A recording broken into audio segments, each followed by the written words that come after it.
There was a moment in time where I was faced with the potential of dying. When you feel that potential and death, very close, the one thing that keeps you going is that yearning for life. I was 23 years old. I was in a hospital bed. I had tubes everywhere. And as soon as I woke up, the doctor said, "You have a 3% chance of living a normal life."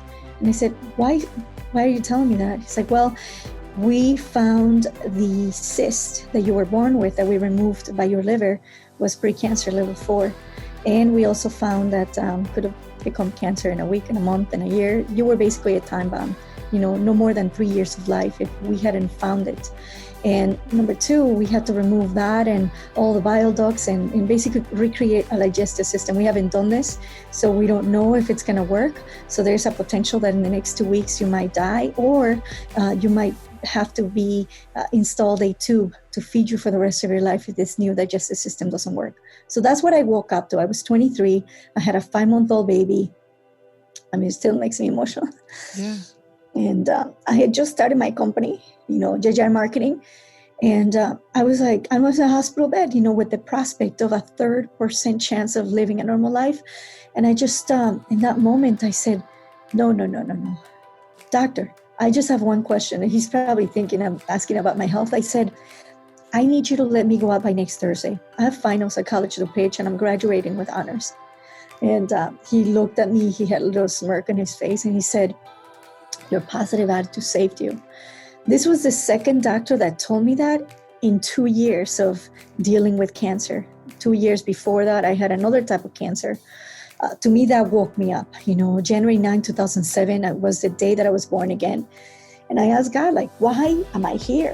There's clearly a mission for me, because I've been, to so many surgeries and hospitals and, tests and all that stuff. And I basically, what I saw was to serve others.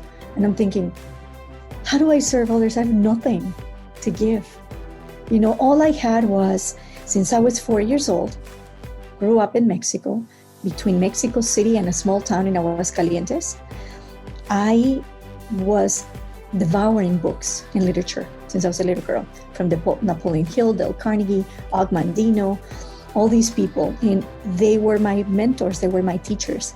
So to me, having an opportunity as an adult to apply those principles and live by them and see that they actually work, gave me the tools that I needed to say, how do I become a catalyst to serve other people? That's when I decided to write my first book.